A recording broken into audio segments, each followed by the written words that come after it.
Right, good evening, ladies and gentlemen. Welcome to this evening's meeting of the Cabinet. Let me begin, firstly, with an apology for my voice, which may disappear at some stage, or I may start coughing, but other than that, let me just start with the fire evacuation procedures to let you know that there are no fire alarms scheduled for this evening. If the fire alarm sounds, please evacuate the building. Fire exit is located at the rear of this room, which I always imagine is this end. Then go downstairs and meet in War Memorial Park. Just to remind you that webcasts of the meeting is taking place. Therefore, that webcast will also be published on YouTube after the meeting, and I assume that it's working okay at the moment. Good. Finally, for those of you who have mobile phones with you, could you please switch them off or turn them to silent, and if you have them on vibrate, even when they're silent, if you can not leave them on the tables, because they still make as much noise as if they were turned on. So those are the announcements for this evening. Let us move on then to the agenda. Firstly, apologies for absence. I'm going to make an apology in his absence for Councillor Raffel. He's last heard of on the A303. I don't think he's surrounded by druids or anything, but the road apparently blocked out there, so near Lark Hill, and so I suspect he will not be able to make it before we finish the meeting. Other than that, everybody else is here. Secondly, declarations of interest. None, I don't think, from anybody. Urgent matters, we have none. The minutes of the meeting held on the 15th of January, which I have here. Are there any corrections anybody would like me to make in terms of accuracy of those minutes, which is the only things that we're asked to comment on at this stage? No. In that case, I will sign those during the course of the meeting. Then let us move to the first major item on the agenda, which is the proposal for the policy and budget framework for 2019-20. And I shall ask the Cabinet Member for Finance, Service Delivery and Improvement, Councillor Tate, to introduce this. Thank you, Leader. In introducing the budget report, I'd like to make a number of points in support of it. Starting really with this continues the trend that we've established and maintains our position as a low tax and high spending district council. It also continues to support the delivery of the council's priorities and supports the council plan, and also maintains the service level and supports those less fortunate in the community. So it's a budget which is for today, but also continues our trend to invest in what should be a very bright future for the borough. In terms of the approach that the budget report takes, it takes a balanced approach. There will be increased returns from council tax and charge services, a £5 increase in the council tax and a 3% increase respectively in the charge services. And the second part of this balance will be continued pressure on internal costs to deliver better value to residents. And in doing so, we also will continue to pressure the structure to deliver better quality returns from our significant assets that we have. Throughout the period of the MTFS, which is included in this report, we will make significant capital investments, and these will deliver housing, leisure opportunities, business opportunities, as well as conserving our property assets and delivering a funded digital transformation programme. And all of this is funded from the council's own resources. As I said earlier, that there will be continued pressure on funding in coming years. And with this comes a natural need to ensure that the council maintains pressure on its cost, but we must also ensure that by doing so we're investing to improve the services, and this is included in the MTFS report. The report has been to consultation, and the consultation shows strong support for the direction and purpose of the budget, with some 70% of respondees showing strong agreement or good firm agreement for the policies.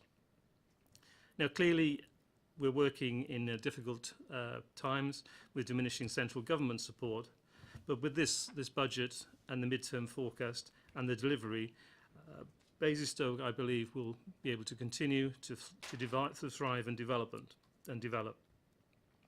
I would also like to, at the end of introducing this, to thank the finance team for their work in delivering this budget, but also the staff throughout the offices and our colleagues who have shown continuing involvement in the development of the budget, particularly in terms of how better to make cost reductions and develop services which are focused on residents. And that's an important part of both this budget and also the MTFS period.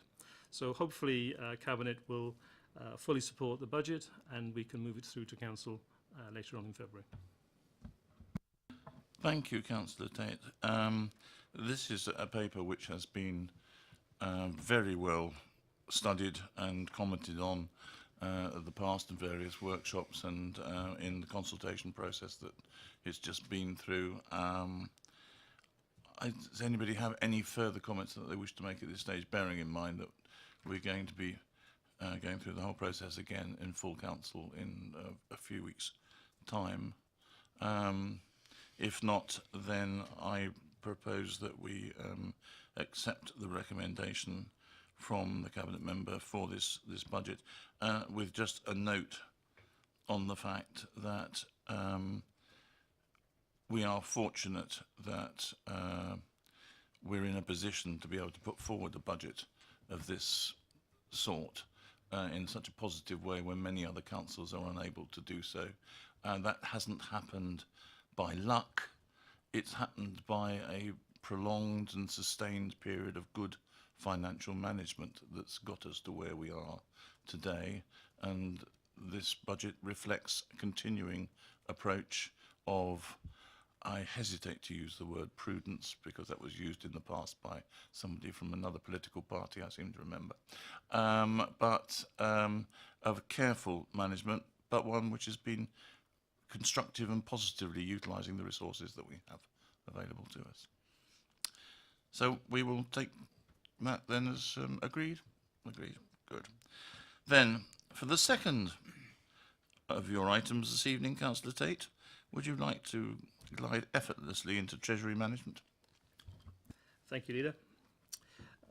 As the Cabinet will be aware, the Treasury management activity is a core pillar of the Council's budget strategy, and in 2019 the Treasury management policy will be unchanged from previous years.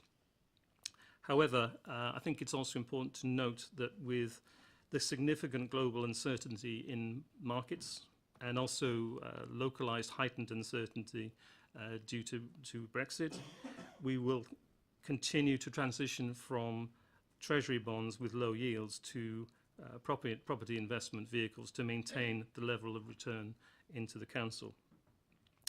In doing this, the focus for Treasury management will be on security and liquidity rather than fully enhanced returns. So a slight change to ensure that we work within the current times.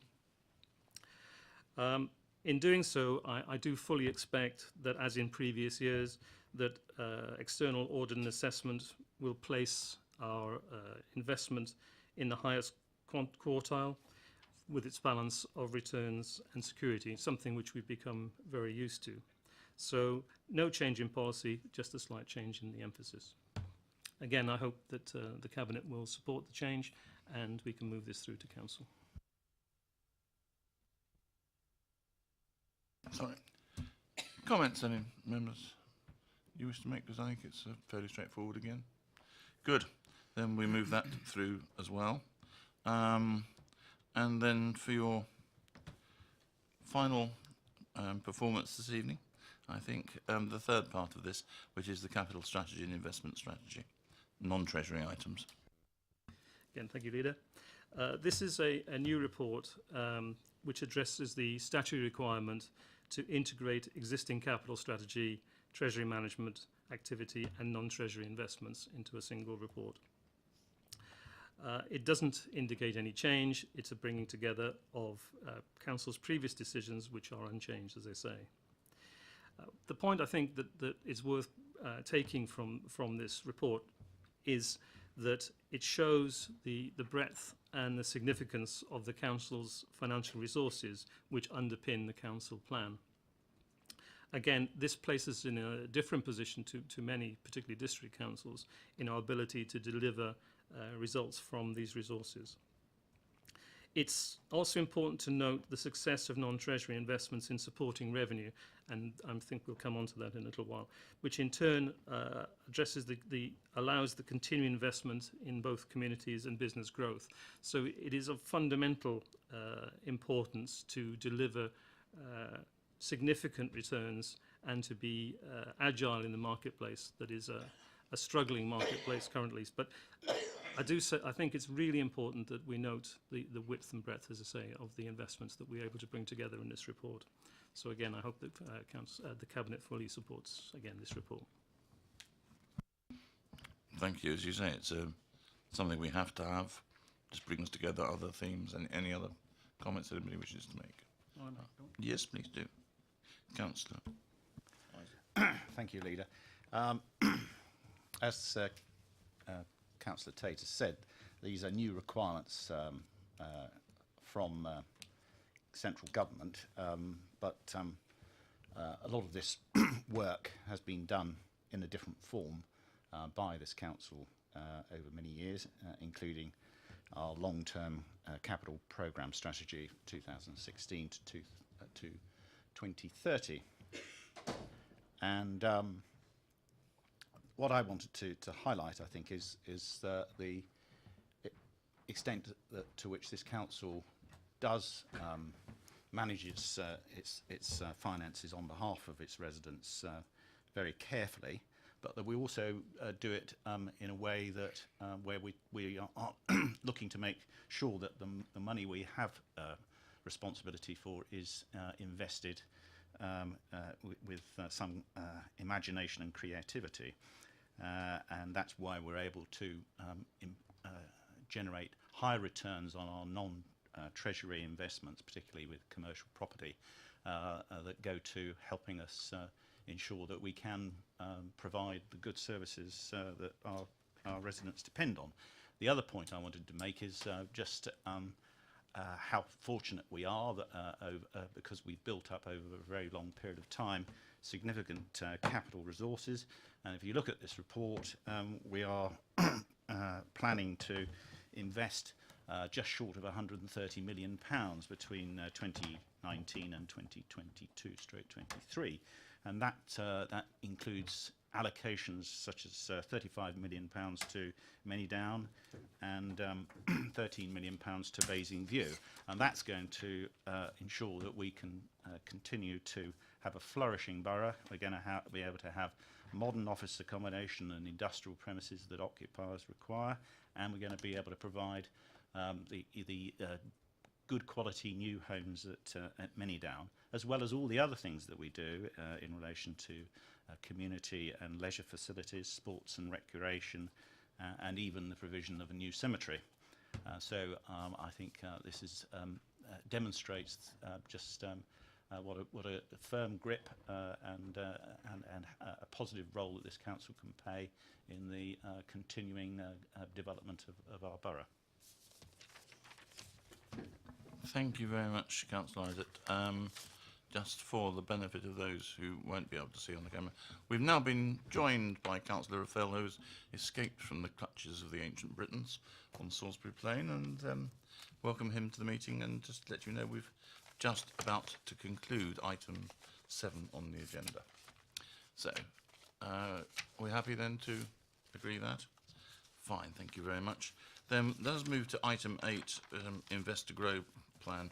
Now, can I just draw your attention to the fact that there is a supplementary paper on item 8 for the supplementary agenda there, which includes comments made by the relevant committee that was dealing with this particular issue. So you will, those of you who need to switch from one version of this to another to get a full picture. Let me introduce, or rather let me ask the Cabinet Member for Property and Development, Councillor Isaac, to introduce this paper. Thank you, Leader.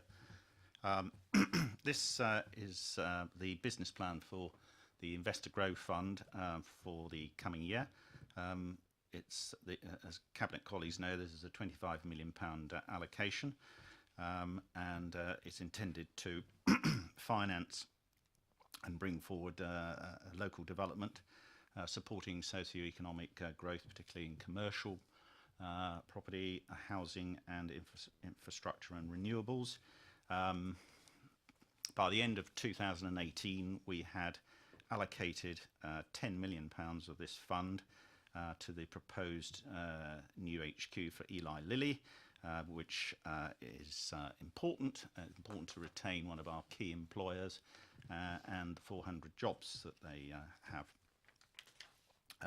What this business plan sets out is proposals for the coming year, and highlights the fact that we have a pipeline of some 25 projects in terms of commercial property, including a 160,000 square foot new commercial development in the borough, which would require up to £10 million worth of financing. Clearly, these are not completed negotiations, but it's a demonstration that we are actively out there looking to place this money in suitable projects. We've also in discussion on 3 potential housing developments, which could run from on a scale from a development of 12 homes up to 140. I would then like to turn to the supplementary paper, which is the comments that we've received from Audit and Accounts Committee, which we've obviously considered and note. I think there's a request here for some details on a fee structure with one of our advisors, which the Interim Executive Director of Finance and Resources has confirmed that he's going to provide that detail. They've asked for information on the possible 140 home financing opportunity. I don't think that's appropriate to disclose that. These are confidential discussions that we're holding at the moment. They've also asked, the committee has also asked for the minutes of the internal Investor Growth Finance meetings. Again, I think that in terms of the responsibilities of the executive as against the responsibilities of the committee, I would suggest that that's not something that is appropriate for them to see. I'm quite happy to answer any questions. I wasn't able to get to the last meeting, so I will be speaking to the chairman and answering any further questions that may have, and offering myself, if at all possible, to attend at the next meeting.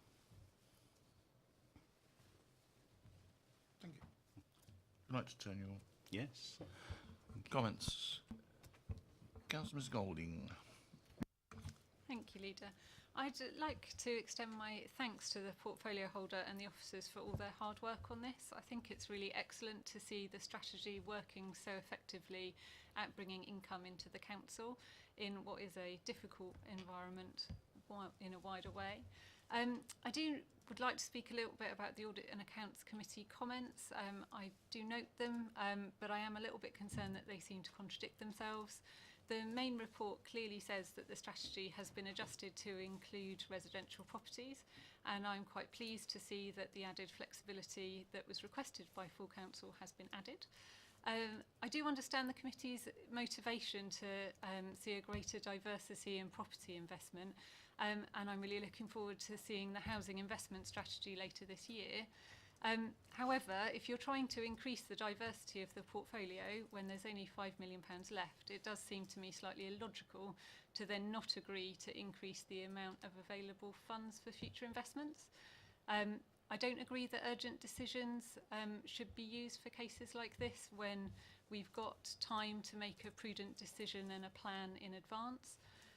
To me, reinvesting the receipts from the strategy seems an entirely sensible thing to be doing to make sure that we have suitable capital for a new investment opportunity as that arises, be that residential or commercial. So I'm therefore in support of the paper with its original recommendations. Thank you very much. Anybody else wish to add anything else at this stage? In which case, sorry, I think my wooden leg just fell off. Councillor Tate. Very small, short comment, really. Again, to thank the portfolio holder for his work and the team around him. It is important to note that these return levels are significantly above the market expectations for our existing treasury management investments, and it's very clear to see how the importance of them becomes part of the council's revenue. And I think that sometimes it's a bit underestimated how difficult some of these funds are to complete, to make the investments, and I note the progress that has been made. But and encourage really the portfolio holder to ensure with the team that we complete the investment programme as speedily as possible, so that we can take advantage of the receipts that we are targeting through the plan for the next year as soon as possible. But otherwise, I think it's it is good work. Not otherwise, it is good work. It's delivering good results and needs to be encouraged.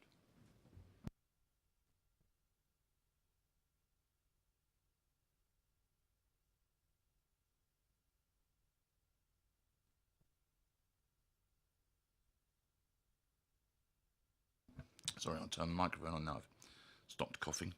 Then let's move on to item 9 on the agenda, which is the property investment strategy. Again, this is Councillor Isaac. Councillor Isaac.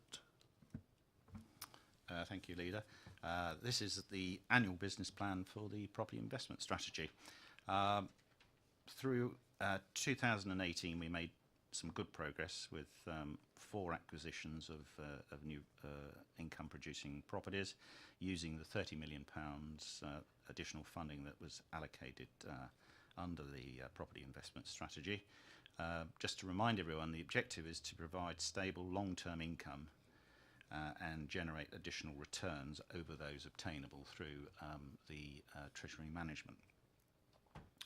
The property investment strategy is also aiming to modernise our long-standing property portfolio with enhanced asset management of the portfolio to generate better returns and make sure that we've got assets that are of good quality and are performing well.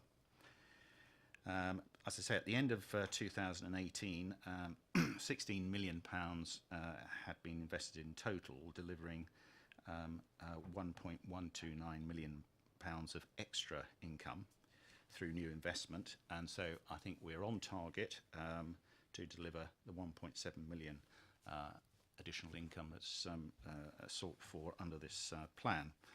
We're making encouraging progress. Officers, I'm pleased with the work that they're doing. The property team in relation to dialogues with existing occupiers and investors in re-gearing leases of long-owned council assets. This is important in terms of enabling redevelopment and also giving us enhanced rental and growth potential and better assets. And also, very importantly, delivering new buildings that occupiers are going to want to use. In terms of wider council objectives, particularly in relation to delivering new homes in places like Manydown for our residents, we are advancing our work in that area, and we'll be bringing forward proposals in relation to the housing investment strategy for expanded intervention by this council in helping residents get onto the housing ladder. Now, there's £5.1 million of the £30 million that remains to be invested, and what we have in this report is a recommendation to Cabinet that if there was a suitable investment opportunity that came forward, which was going to cost us slightly more than £5 million, up to £10 million, then we felt that it would be appropriate for us to have flexibility to use up to not be prevented from doing so by that limit of £5 million. I think there obviously are concerns that have been reported to us by audit and accounts, and I think firstly there's alternative suggestion of using the urgency provisions in this council on advice I'm told is not the best way we can deal with this. I wanted just to emphasise that in if this came about, and it's only an if, that we would only be doing it because we wanted to generate higher returns than we were already getting, and that it's provided here that any money we would use, we would recover through sales of existing property assets. And if there is some short-term bridging of that by using of treasury management, then in those circumstances there would be a better return that we'd be getting. Otherwise, we wouldn't be doing it. And so I note the concerns of the committee, and therefore I would have to say that on this occasion I would recommend to Cabinet that we note what they say, but we proceed as is in the report here. Also, in relation to further investment in residential income producing property, that was a concern of the committee. I proposed to speak to the chairman and to offer to provide him with a sort of mini report on this, explaining what the challenges are, but also what we're trying to do overall as an administration in relation to residential, and also offer to attend the next audit and account so we can discuss this further. Thank you very much. Councillor Scully. Yeah. Okay, I'd just like to say in my excitement, I have spoken on the wrong paper. It's because these two are talking all evening. Confused me. So please could my comments made on the previous paper be taken against this paper, and I won't make them again. That's very kind of you not to make them again. Most members, most politicians manage to say the same thing over and over again, and nobody ever notices. It's quite encouraging. Councillor Tate is not obviously going to say the same thing over again. I won't say the same thing. I just wanted to, from the finance side, acknowledge the report as it's been presented, and to ensure that it's clear that from a finance side we are fully supportive of the proposals, particularly with the movement, if necessary, of money from Treasury to support the fund. It's clear the returns are the driving force with that. But the one thing I also wanted to say was in terms of governance of the decision making, like Councillor Isaac, I don't believe that the urgency procedures would actually add any benefit, even if they were the best way of going about it, and that the decision making process that we have in place has proved robust already. And it is of necessity in this type of business management to be clear in terms of decision making, and that process we have in place I think is robust and should continue. Thank you very much. Can I just ask the Chief Executive some advice on this use of emergency, or rather urgency procedures? Because it does seem to me that we are straying rather far, or would be straying rather far from the intention of those procedures were we to allow this to be used on a regular basis. There was some concern, I think, raised at the last council meeting about the too frequent use of urgency. Thank you, Leader. I mean, I think what I'd say to members is that there are urgency provisions for matters that are not reasonably foreseeable, that are genuinely urgent. And I think in the matter before you, I think what you're talking about is something that is planned, may be opportunistic, but is foreseeable. And therefore, if it is foreseeable, you shouldn't be using urgency provisions. Thank you very much for that. So, members, are we happy then to proceed as per the recommendations? Good, thank you very much. Which then brings us to the last item on the agenda, Horizon 2050, which I shall introduce myself, because I've largely been helping to steer this.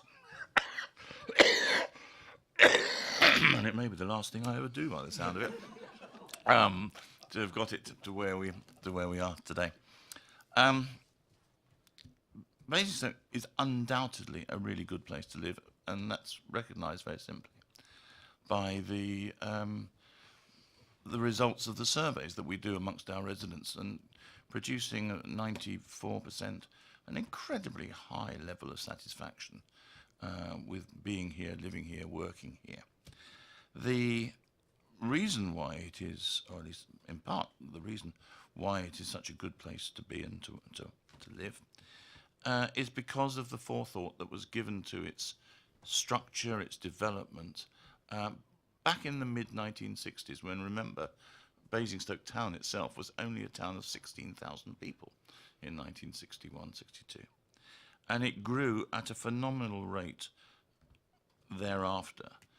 And with it came a lot of the infrastructure that we now live and enjoy and use and enjoy today, like the ring roads, the shopping centres.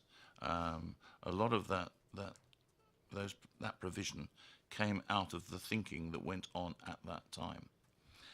And we're now at a similar point of departure, if you like, that we've managed to cope with the development of our borough up until now with that degree of forethought.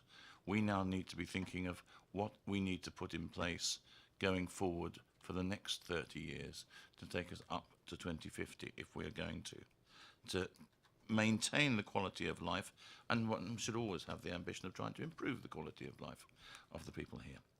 So what Horizon 2050 has attempted to do, and I think done reasonably successfully, is to go out and capture not what we as politicians, we as the administration, we as a political party, whatever way you want to choose it, think is the right way to go. What we've attempted to do is to go out and capture what the people who live and work here believe they would like to see as being the place that they will pass on to their children and to their children's children as being the heritage that they have created for them, in exactly the same way that we now benefit from the heritage that was created by those good folk in the 1960s. So what this has been is a fairly long and exhaustive voyage of exploration. It's comprised a whole series of group discussions, face-to-face discussions. In total, I think we've spoken to something like 1,600 different people. Hours and hours of debate, firstly, to try and establish the main themes and the main areas around which we wanted to probe further and to see what people would like to see. And then, secondly, a piece of quantitative research in which people could not be influenced by any debate or discussions or other people's views, but in which they had an opportunity to express their own views and their own views very clearly about what they wanted to see. And coming from all that work has been that really 8 major themes, one on homes and housing, one on healthy, safe and inclusive communities. The environment has featured very, very strongly in people's perceptions of what make for a great place to live in the future. Alongside the environment, sustainability is equally important. Transport infrastructure, of course, is vitally important in terms of being able to deliver many of these things, being able to access many of these things. And some of the things which we want to be able to access is education, jobs, entrepreneurship, but at the same time to maintain the heritage, the distinctiveness of the borough, because there is a long history here going back over many centuries, which is unique and is vital to the personality of the place, and actually to a certain extent contributes to the personality of the people who live here. And I think it was very interesting that when you get a situation like we had over the weekend, when there were problems all over the place, roads completely blocked, etc., the number of people who turned out to help in that situation, not paid people to come out and do things, but just volunteers who saw other people in distress, were going around to check on old people, to make sure that those who were vulnerable, disabled or whatever, had access to their food and whatever they needed. The fact that they chose to do that voluntarily is a very good reflection on the type of people who live within the borough. And the sort of people who live within the borough is itself a reflection of the nature of the borough itself. So it all goes together to make one and the whole. Now, what this isn't is a policy document. It is not something which, in its own right, you'll be able to go out and say, this should be our policy to do this or that. That has to follow through in terms of how we develop policies to deliver what people are wanting to see. And there will no doubt be changes as we go along the way. Inevitably, if you're dealing with something which is a 30-year period, situations will change. Economic situations will change. Physical situations will change. Technology will change no end.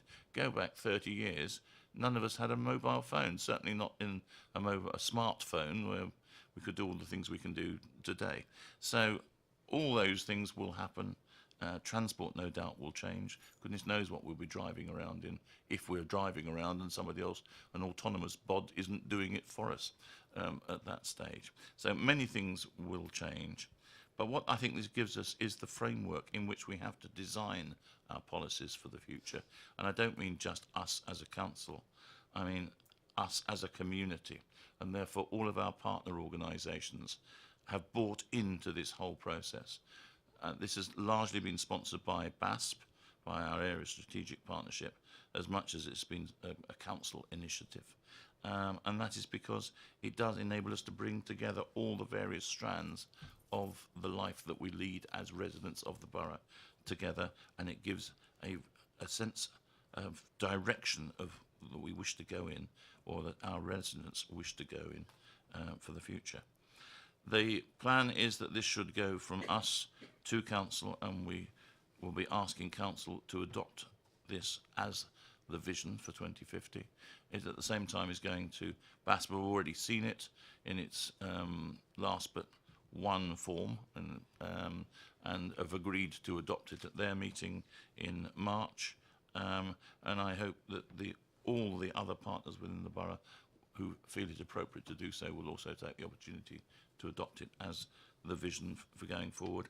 I don't for the moment think that the vision will not be changed as we go forward, but I do hope that it will become embedded within the process of developing policy and developing about the way that we think, so that each time we will be asking ourselves simply the question, is what I'm about to propose to do, how does that contribute to achieving the goal of what our residents have said they would like to see in a quarter of a century's time, or a bit more than that. So I will, with those words, commend it to you. Commended. Yes. Commended. Right, well, having commended it to you all, I commend you all to go home. Thank you all very much.